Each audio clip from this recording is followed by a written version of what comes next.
তিনি বলেছেন, জামায়াতে ইসলামীর আমিরের নারীদের প্রতি অবমাননাকর বক্তব্য সারা দেশে তীব্র প্রতিক্রিয়া সৃষ্টি হয়েছে। তা ভিন্ন খাতে প্রভাবিত করতেই জামায়াতের আমির নতুন করে স্বাধীনতার ঘোষক ইস্যু সামনে এনেছেন। মঙ্গলবার চট্টগ্রামে সমাবেশে জামায়াত আমির মন্তব্য করেন, ৭১-এ LDP chairman Oli Ahmed we revolt ঘোষণা করেন। শরীফ ভাই, হঠাৎ করে স্বাধীনতার ঘোষণা ইস্যুটি আবার কেন সামনে? ধন্যবাদ।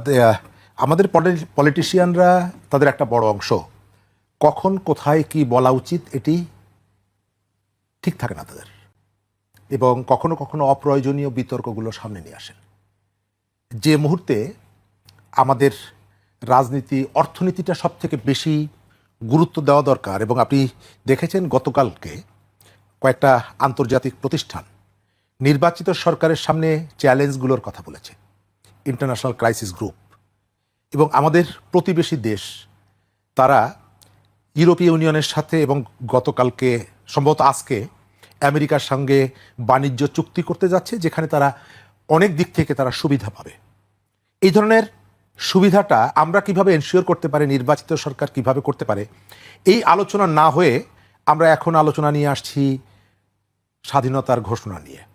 তবে এটি মীমাংসিত বিষয় কেন জামাতের আমির নিয়ে আসলেন, আমার কাছে দুই ধরনের ধারণা। একটা হচ্ছে যে গত কিছুদিন ধরে উনি বেশ কতগুলো জায়গায় বড় বড় ভুল করে তার দলের জন্য একটা নতুন নতুন বিতর্কের ফ্রন্ট ওপেন করে দিচ্ছেন। নারী ইস্যুতে এটি আকস্মিক না, তারা যে মনস্তত্ত্বটাকে ধারণ করে এবং প্রচার করে সেটা আমরা গত এক বছর দেখেছি, তার আগেও দেখেছি। আপনার এখানেও আলোচনা হয়েছে নারীকে লাথি মারার থেকে শুরু করে নানা কাজে, মেলায় যাওয়া নারীকে অশ্লীলভাবে কথা বলা, বেগম রোকেয়াকে নিয়ে অশ্লীলভাবে কথা বলা, এই ঘটনাগুলো আমাদের এখানে আছে। হঠাৎ করে আবার নতুন করে এলো এবং পরে জানা গেল যে এটি হ্যাক হয়েছে, হ্যাক হয়নি, নানা রকমের। এবং আমাদের খেয়াল করবেন যে একটা ভুল বা মিথ্যা, এটি ঢাকার জন্য অনেকগুলো ভুল অথবা মিথ্যার আশ্রয় নিতে হয়। ইতিহাস বিষয়ক যে আলোচনাটা এই সময়কালে আপনি খেয়াল করে দেখবেন যে ইতিহাস চর্চাটা একটু কম, এবং তরুণ প্রজন্ম বা সাধারণ মানুষের মধ্যে তারা একটু প্রত্যাশা করছে যে আমি ইলেকশনের মধ্য থেকে একটা নিরাপদ দেশ আমি কিভাবে এনশিওর করতে পারি, একটা স্টেবল পরিবেশ কিভাবে এনশিওর করা যায়। হঠাৎ করে এই বক্তব্যটা নিয়ে আসার ভেতর থেকে এখন বিএনপি যদি এর কাউন্টার দিতে থাকে এবং বিএনপিকে ওই দিকে ঠেলে দেওয়ার ভেতর থেকে মানুষের মধ্যে আবার একটা ধারণা তৈরি করা যে দেখো বিএনপি আসলে ইতিহাস নিয়ে থাকতে চায়, এটা বিএনপির জন্য একটা ফাঁদ হতে পারে। কারণ যার সম্পর্কে বলা হয়েছে কর্নেল অলি ওই মঞ্চে ছিলেন, কর্নেল অলি কখনোই নিজের স্বাধীনতার ঘোষক এটা দাবি করেননি। দ্বিতীয়ত, কর্নেল অলি হচ্ছে চট্টগ্রামের একমাত্র নেতা যিনি শুধুমাত্র জামাতের সঙ্গে বিএনপির সম্পর্কের কারণে বিএনপি ত্যাগ করে গেছেন আরও কতগুলো যুক্তি দিয়ে। বিএনপির সাথে কর্নেল অলির যে দূরত্ব তৈরি হয়েছে তার পুরোটাই হচ্ছে জামাতকে কেন্দ্র করে, জামাতকে ইস্যু করে। এবং কর্নেল অলি দল ভেঙে নতুন যে দল গঠন করেছেন তখন যে বক্তব্য দিয়েছিলেন সেই বক্তব্যগুলো গতকালকের মঞ্চে জামাতের আমির যে কথাগুলো বলেছেন তার সাথে অনেকগুলো জায়গায় সাংঘর্ষিক। আমরা এই অবস্থায় ইলেকশনের যে জায়গাটা, আমি ওইখানে আসতে চাই। সরকার কি একটা ফেয়ার ইলেকশন চায়? আমার কাছে সেটি মনে হয় না।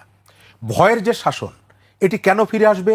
এটি ফিরে আসার জন্য জামাত অপেক্ষা করছে, বিএনপি অপেক্ষা করছে।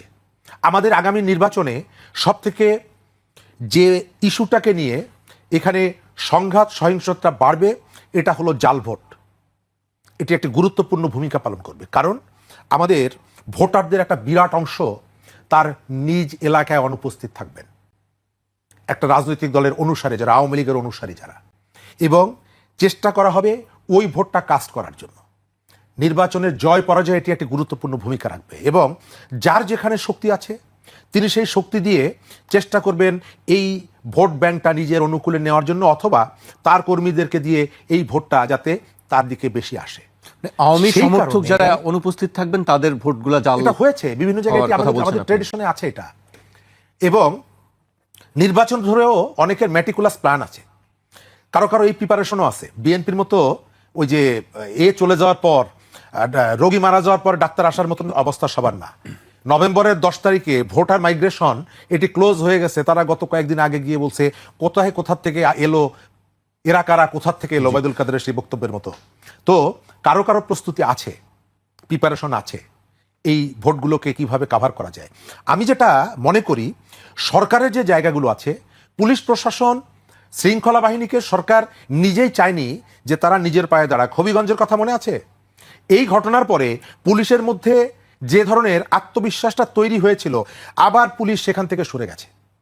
আপনি সন্ধ্যাবেলায় ধরলেন একজনকে, রাত্রেবেলায় আবার বিচারক খুঁজে বেড়াচ্ছেন, কারণ ভোর রাত্রে আদালত বসাতে চাচ্ছে জামিন দেওয়ার জন্য। তো এই যে ঘটনাগুলো, এই ঘটনাগুলো মানুষের মনের মধ্যে সংশয় এবং শঙ্কা তৈরি করছে। সরকার চালাকি করছে।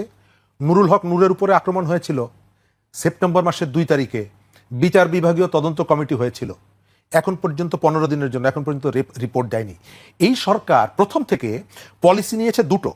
এক হচ্ছে মাঠে তার একটা বাহিনী থাকবে যারা ভিন্ন মত, ভিন্ন পরিচয়, এটা নিয়ে যদি কেউ আসে তাদেরকে আক্রমণ করা হবে। এবং আক্রমণের মাত্রাটা দেখেছেন, আপনার অফিসের সামনে পোস্টার লাগানো আছে।